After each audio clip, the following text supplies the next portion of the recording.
like sugar on my tongue, tongue, tongue. Your body so sweet. Welcome to Stunning Sadie. It's your host, Sadie, and I'm so glad you're here. And for those that are my newcomers, welcome. And those who aren't, welcome back. So, I'm going to start off with a story about a young girl walking on a yellow brick road. Her goal is to go home.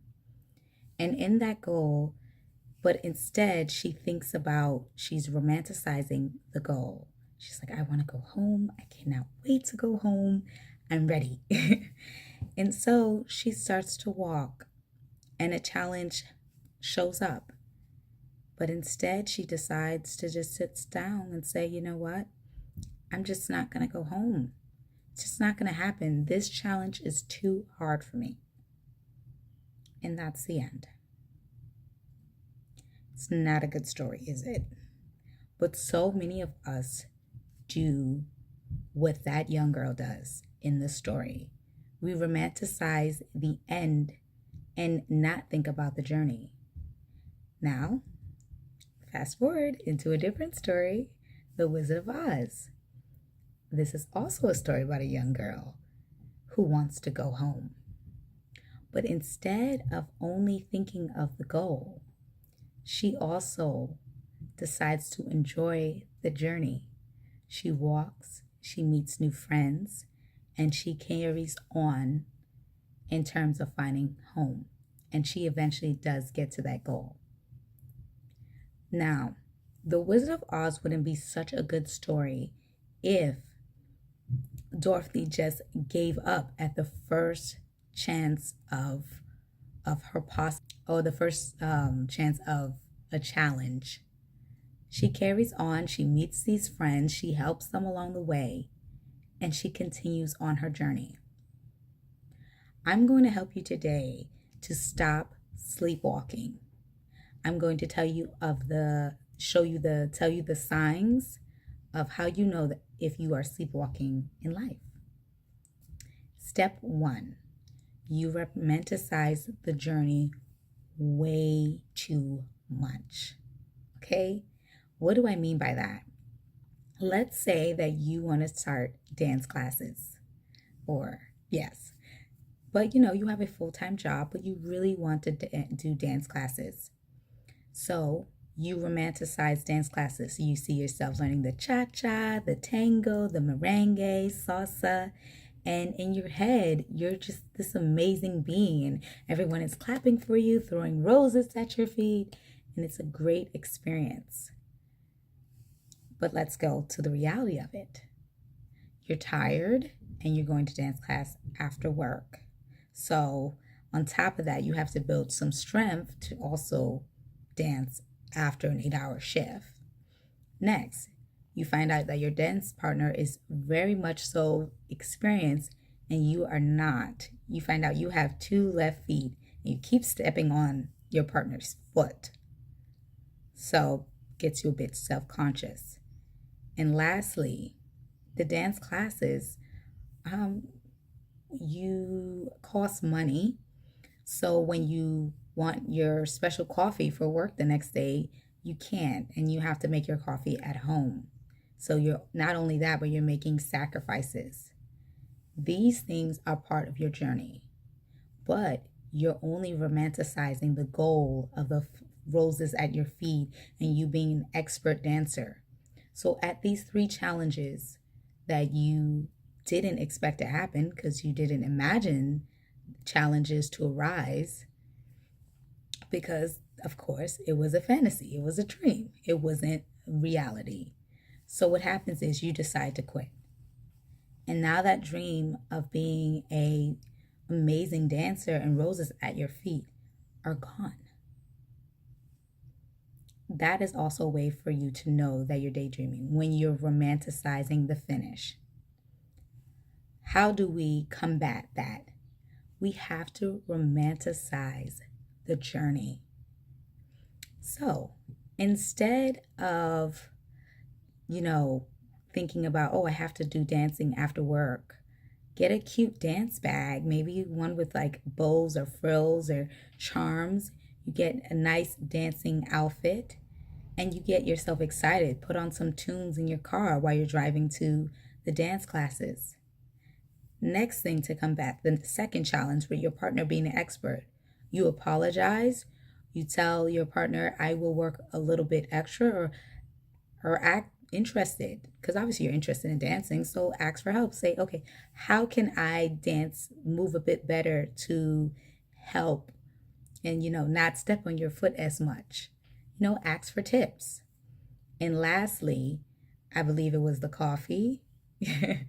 So since you are spending the money now on your dance classes, what you could do is make like pretty drinks or have things like instant coffee, or instead like get some whipped cream and have your own like little coffee shop at home. So now you can try all different flavors, all for less money than you would have when you were buying coffee. You see how that made the experience so much better? Instead of just romanticizing the end goal, you decided to make the journey much more fun. Now, when you have those roses laid at your feet and you have been doing dance class for 6 months, it's a great experience. But what is better for you is that you learned one, people skills, two, time management, and also you learned how to make some awesome coffee in the process. Doesn't that story sound so much better than a story where you met those challenges and just decided to quit? Yeah, I think it does. Another step to find out if you're daydreaming or not is, let's see what I wrote down here, is easily getting offended. Oh my God, this is such a trigger. I hate being offended, but I know that if I'm offended, I have to look inward and not outward and see what's going on with my body. Why am I getting offended? Example I will use for the offended. Um, let's say you want to start a business and one of your friends, your close friends, somebody that you know has a good heart and a good spirit, tells you, hey girl, what are you up to? What are you planning on doing? And you said, oh, well, I'm planning on starting a business. And let's say it's a jewelry business, because I do love jewelry, even though I just have earrings on right now. And she tells you, okay, well, what is your buyers like? What kind of jewelry are you planning on doing? Evening wear, everyday wear? Are you gonna do like costume jewelry? And then you start getting upset, like, girl, why are you all up in my grill? Why are you asking all these questions? And these are questions that you should be asking yourself. If anything, she's moving it along. But instead of feeling that way, you're feeling offended, you're feeling attacked because you were dreaming that the jewelry was just going to be this way and it was just going to be this big hot shot thing, not actually thinking about the things that you need to put in. How to combat that? Combat that is you say to her, you know what? I actually didn't think about that. Thank you so much. You have such a way with words. Let me write this down and I'll get back to you on that, because that is a question that I should know. I should know what to say back to my customers. I should know the message of the product. And yeah, because what that does is it brings the fantasy into reality. Because the reality is you do need to know, you need to get an LLC. You need to decide what kind of style your jewelry is going to be. You need sellers, you need buyers, you need the message that you're going to put out. So those are all important things. The next one, let's see. Fill your head up with cheat codes.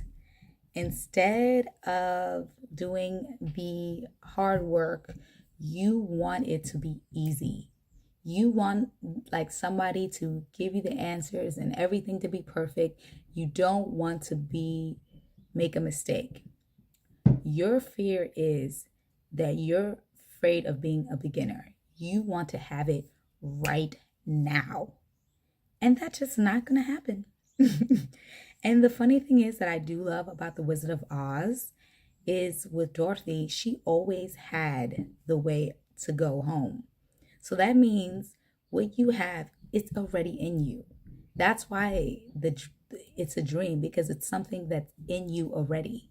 and you have to bring it out into the reality. But with that dream, there are certain steps. Dorothy needed to take the steps of meeting the lion, meeting the tin man, meeting the scarecrow, because in a way, they all helped each other. So when you're to find out if you're sleepwalking, daydreaming, like I say, it's because you you're almost too afraid to share with others, but you need that community. And so, because honestly, like I said, the sellers, the buyers, your friends, it is so important. Obviously, you have to vet people and see what's the best course of action to take, but a community is there to help, is there to figure out what to do. So, I hope you all enjoyed this video, and that you come back very soon. Bye.